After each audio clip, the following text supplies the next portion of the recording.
right, so here we are today. We're going to talk about the pros and cons of different types of pools. Primarily in the market, there are vinyl liner. We're talking about in-ground pools here only. Primarily in the market, there are vinyl liner, concrete, otherwise known as either shotcrete or gunite, and fiberglass. All right, so the pros of vinyl liner pools, I think there's about two pros in a vinyl liner pool. One is the fact that they're pretty cheap to build. They're going to cost a fraction of the cost of either a concrete or a fiberglass pool. The second is that they are available in any size or shape that you want. So those would be the pros, and I think the pros pretty much end there. The material itself is weak. The walls behind it are weak. The material does not hold any heat in it, so you're losing it all through the ground. The floor is slippery, so you can slip and slide. You don't really have that stability to support walking around the pool.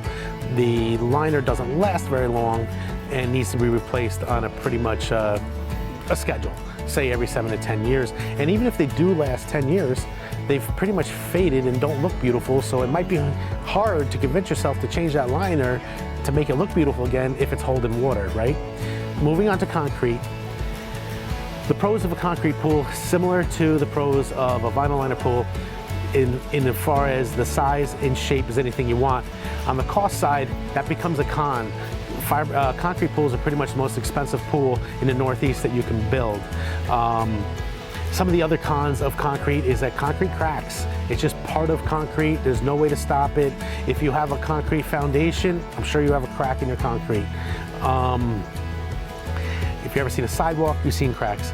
They're not very compatible with salt. By the way, I didn't mention that before in vinyl. Vinyl's not compatible with salt either. All those metal parts behind the vinyl wall, they can corrode. Same thing in the concrete pool. Salt eats concrete. That's why we don't put it on our walkways, and everybody knows that. It's just a common knowledge thing. So why would you put it in your pool? It just doesn't make sense. Some of the other cons of concrete is concrete might as well be hard ground, right? It's aggregates, you know, basically it's sand, rocks, and Portland cement. The ground is what? Made up of different size particles. You get sandy particles, you got some rock in there, you put some Portland cement. You can make a weak concrete just from ground. You're losing the heat right through there.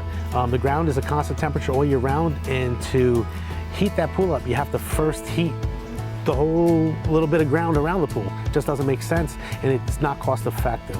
Some of the other cons of concrete is there is a maintenance schedule. Every 3 years you have to acid wash it. Part of the deal with concrete is that you have to keep the chemicals balanced all the time. So, not that you shouldn't keep any pool chemical balance, but this one's pretty critical. If you do it wrong, you actually wind up weakening the surface of the concrete. It's so detrimental to the pool, in fact, that we add on a concrete pool extra calcium to the pool. So instead of pulling calcium out of the concrete, we deposited it on the concrete. It doesn't go on nice and smooth like glass, it goes on like sandpaper, and that's where you tear up your feet and ruin your feet. I've often heard that people consider a concrete pool more luxurious. Well, I don't think that anything that makes my feet bleed is luxurious. Moving on to fiberglass. So cons, size and shape is predetermined at the factory. When a lot of people think of fiberglass, I think they think of fiberglass from maybe 10, 15 years ago. And when I was doing it 14 years ago, there was a page I had with 5 or 6 shapes on it, and that was all I had to sell you. So I get it. Back then, there wasn't a good selection of size and shape. The manufacturers have caught up to that.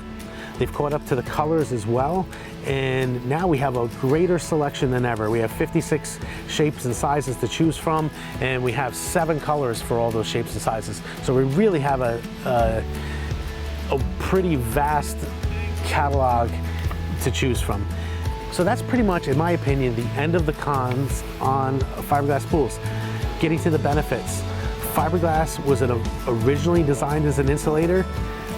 Just so happens it helps insulate your pool. You heat that water up, you come out the next day, and you still got most of your temperature there. So it's a great thing. Another benefit of fiberglass is that they simply don't crack. They don't heave in the winter. They don't do any of this negative stuff that other people may tell you they do. Another benefit of fiberglass pools is the installation time. The pool that you see here we installed in just about 1 month. If this was a concrete pool, it would be a minimum of 90 days, 3 months. So you pretty much lose the whole season if you thought about it last minute, right?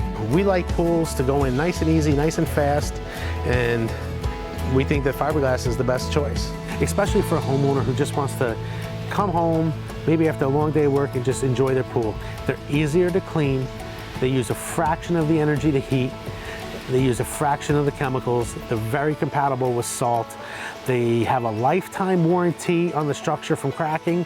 We have a lifetime warranty on the surface as well. So if you're looking for the easiest pool to own, in my opinion, it's fiberglass. Thanks again for watching this video. If you'd like to see videos of customers talking about their experience with our company, their experience with the pools that we put in, you can click up here. If you'd like to hear and see our latest video, you can click down here.